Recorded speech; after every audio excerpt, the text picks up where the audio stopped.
Well, hi there. It's Sunday, May 17th, the afternoon, late afternoon, early evening. Journal 340 T plus 411, I think, maybe. Woke up early this morning, went to work on revising total customer relationship management, one of the 8 books that I wrote at the beginning of this century. It sounds really strange to say that. Um, but it's the first book that I'm revising and that will be used as a supplement, a kind of expanded appendix for Misfire. The book will be entitled Customer Care rather than Total Customer Relationship Management because my views on that have changed. And it's interesting to say that because realistically, the material that's in the book really doesn't need a lot of revision because it's really classic customer care philosophy, theory, and examples of practice that work and have worked. And I'm kind of amazed at how it's held up over the past number of years. And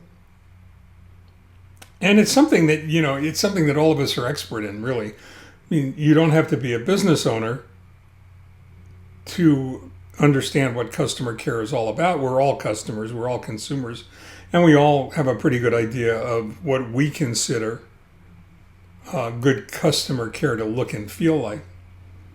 However, if you are a business owner or you were a business owner, you also have a pretty good idea of what you believe customer care is all about. And sometimes you're right, and sometimes you're not so right. The thing that's really interesting is that in the world that we find ourselves immersed in right now, in the world in which we find ourselves trying to find solid ground to stand on, a lot of the things that we believed to be true before are going to be questioned. Many of them are going to prove very different, and some of them are going to prove very much the same. And it's interesting because from the perspective of someone who tried desperately to capture that in right around 2003, 2002, when I was writing the books, and now, while we're struggling in the COVID-19 pandemic, after having written Misfire, it's a really interesting exercise in introspective thinking and trying to create a level of awareness that's going to help as many people as possible. Both in reading the book and the supplements that we're going to furnish as the addendum, as the appendix. And I'm trying really hard to figure out how to explain all of that so it makes sense to somebody other than myself. So bear with me while I think out loud. I've been asked to go ahead and establish a list of the principles that Misfire is really all about, the lessons that I'm trying to share about what works and what doesn't work when it comes to running a small business. What can work, what will work, and what's gonna require a lot more energy, effort, and probably struggle. To a large degree, a big part of the table of contents furnishes that list. Things like flexibility, things like doing the work, things like starting the sentence with I, which is all about personal responsibility and accountability, balance, the idea of power versus force versus impact, which is all about focusing your power on the things that'll give you the biggest bang for your buck, the biggest result. And and all kinds of different elements of caring for your clients, which I think is critical. I think that relationship is beyond the scope of importance. It can't be overemphasized enough. And going back over the first number of chapters of that book has really reminded me that neither my philosophy when it comes to customer care and the importance of loyal and lifetime customers can be overemphasized, and that it hasn't changed that much. People haven't changed that much. And the fact that we're going to go find ourselves in a brand new world, in a world that defies comparison in many ways to the world that we just left behind, I think it's even more important now, especially with regard to loyalty and with regard to the folks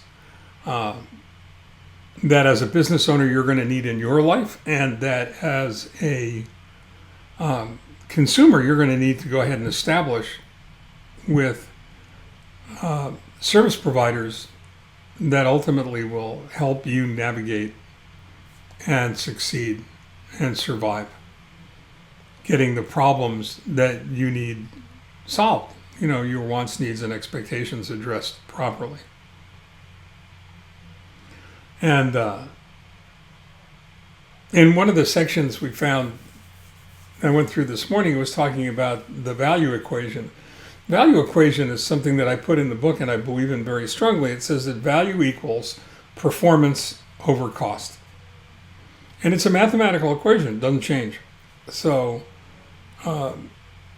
if you recognize that and you accept that, or even entertain it for a moment to see how it works, it's really simple to understand. I've got a mathematical equation, I've got performance on top of the bar, I've got cost underneath the bar. If I increase the cost of the service or the goods that I provide, and I don't change the performance, what happens to the value? Cost goes up, performance stays the same. What happens to the value? Well, because there's an equal sign between the two expressions of that formula, if the cost goes up and the performance stays the same, value is going to go down. It has to. Now, on the other hand, if I increase performance and leave the cost the same, the value is going to go up. If I increase the cost, but I also increase the performance equally, the value, the sense of value, the perceived value is going to stay the same. And that's important. That's one of the many important aspects of the relationship that any service provider, any provider of service has with their clients, with their customers. Certainly there are other elements of customer care that appear in this book. The book is going to turn out to be probably at 8.5 by 11, its original size, it's about 140 pages. My guess is it'll probably be 160 or 180 pages when we bring it down to a normal 5 by 9 large paperback size, which I think is going to be easier to manage. But it's important to recognize that while everything around us is changing, basic human nature really hasn't. Consequently, there are certain rules that are going to still apply. And certain of these rules, like the value equation, aren't going to change. I don't think trust is going to change, the need for trust. I'm going to finish up this particular blog post with something interesting that I found in the book that I remembered writing after rereading the chapter. In 1988, Carl Sewell, the second largest Cadillac dealer in the United States, the largest Cadillac dealer west of the Mississippi, Sewell Cadillac in Dallas, Texas, wrote a book called Customers for Life.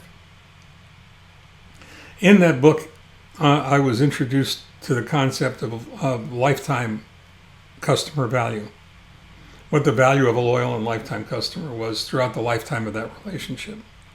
At the dealership, Sewell stated with great confidence that the value of a loyal and lifetime customer at Sewell Cadillac in 1988 was $332,000.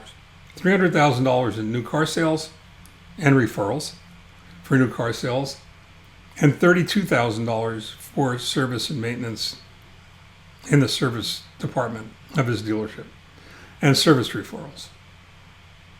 I remember reading that and thinking it was insane. As the owner, operator, manager of a small independent repair shop in Southern California, I thought that was nuts. I'd never heard anything so insane in my whole life. And then I started to think about it. I started to think about the number of customers that we had had for decades at that point. And I started to think about the fact that most of them had multiple cars, and those cars were in multiple times a year, and they're probably worth $1,500 a year each. In many cases more, in some instances less. And I thought about all the people that they referred, and I thought about the fact that the average customer that we had more than 3 vehicles.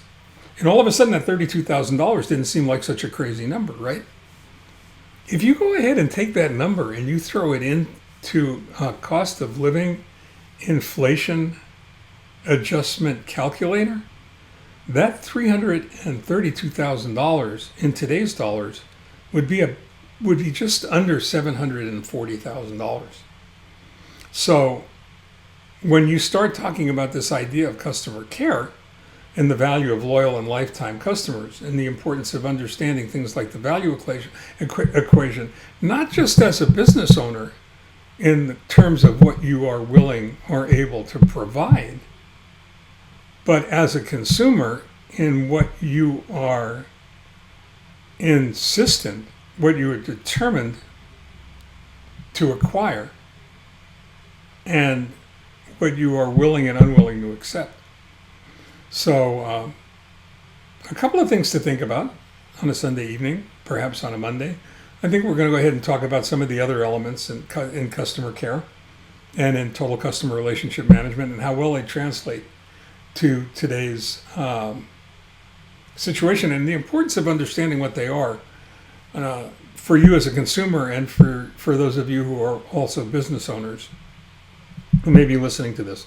Because I think it's critical that you understand it in a world in which your clients and customers are somewhat reluctant to go back to the way things were before the virus, and what you can do to help calm their fears, especially in today's circumstances. And I'll do that probably tomorrow with regard to an email I got about an automotive service provider who runs a shop very close to where our kids live in Playa Vista. Really good shop, very, very well established, multi-generational, family-owned and operated shop who does exceptionally good marketing. So until then, stay well, stay safe, stay focused, stay home, take care.